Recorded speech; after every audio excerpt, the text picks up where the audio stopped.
Let's start off by explaining the cover page. Every pattern comes with a 1-inch ruler and a 10-centimeter scale. This is done for two reasons: to check your scale and to use for adjusting the pattern should you need it. You can check my other videos on how to do this, but for now, please ensure to print your pattern to scale.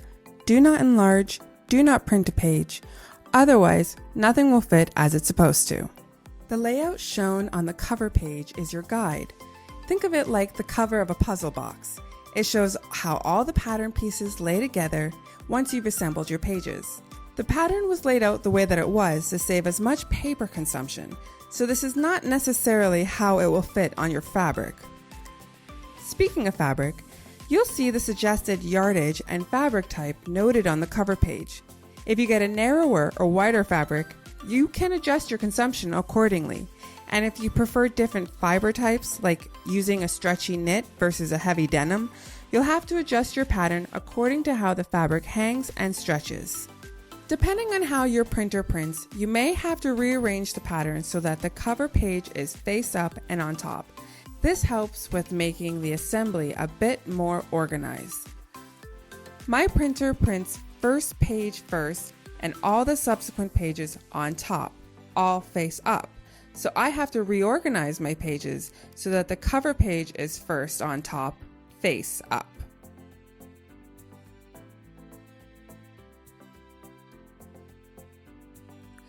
It's important to keep your pages organized because, as you'll see in the next few steps, you'll need to have precise assembly.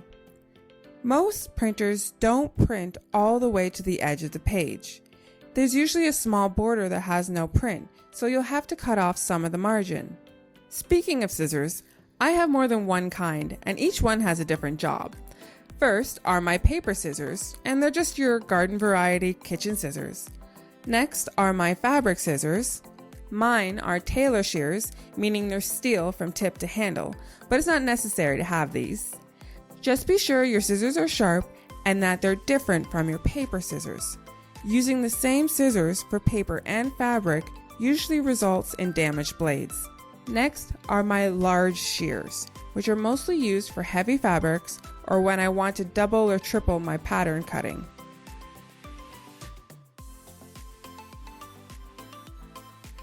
I'm right-handed, so I'm only going to cut the right margin and the bottom margin. If you're left-handed, you'll probably want to cut the left margin and bottom margin. Don't cut all the margins around the entire perimeter, as this won't leave you with enough overlap and will make assembly more difficult. When you cut, you'll want to trim about 1/4 inch or 1/2 centimeter, cutting through the words "align paper" as well as through the actual pattern itself. I've designed these patterns to have extra trim in order for the pages to overlap.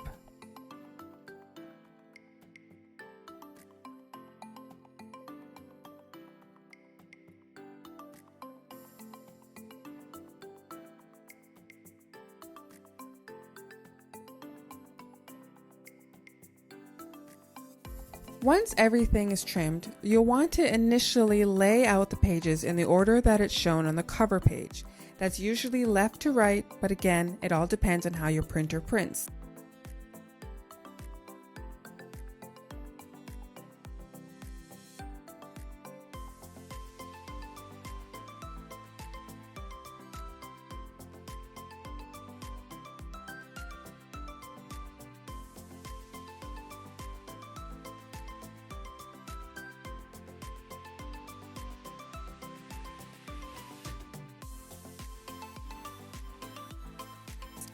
There you go.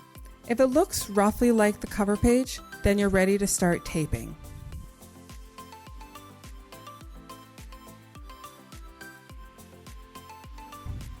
You will find what method works best for you, but I personally prefer to tape everything left to right, then assembling the rows top to bottom. Whatever way you work, try and keep your pages organized, especially for larger patterns. If you notice that there are pieces that fit within one page, you don't really need to worry about joining it with the other pages, so you can set it aside if you'd like. Alright, starting with the top row, I begin to work from one side to the other, taking the pages with the trimmed edges and placing them on top of the next page. I use the words align paper to help me align everything before taping.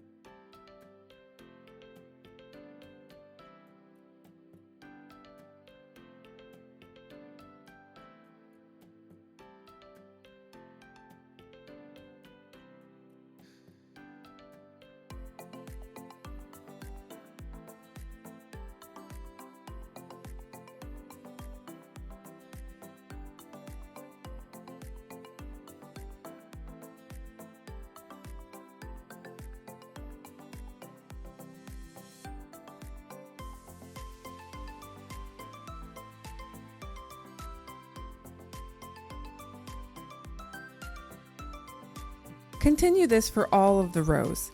If it's easier, you can place a weight on the pages to avoid them from moving, but I don't generally need it.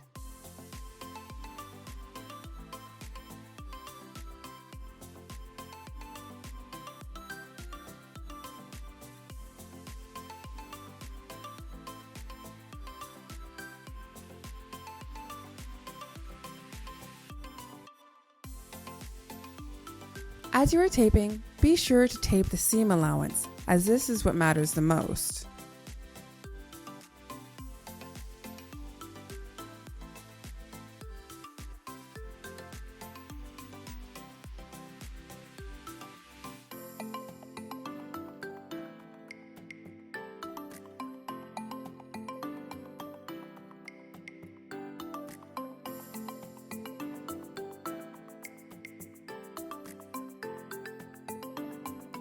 Now we match up all of the rows. Depending on your accuracy with the previous pages, you might notice certain pages don't line up 100%, and that's okay. The priority here is the outer seam allowance and making sure your grain lines are straight.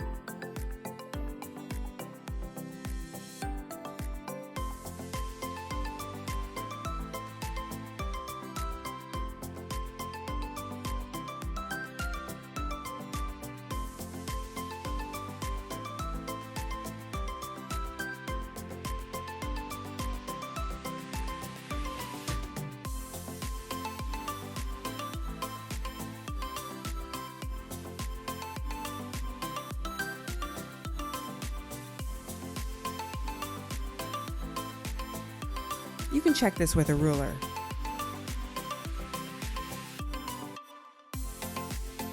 Once all pages are taped together, you can start cutting out your actual pattern.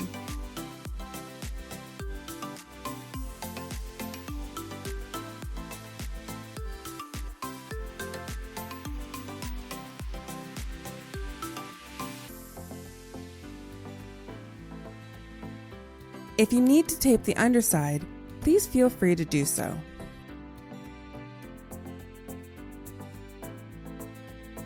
Try and cut as accurately as possible, as you may need to use the edges of your patterns to make size adjustments later. I'll put a link in the description below on how to do this. To cut out smooth lines, be sure to cut with broad strokes and to look at where your blade is going and not at where it is or where it was.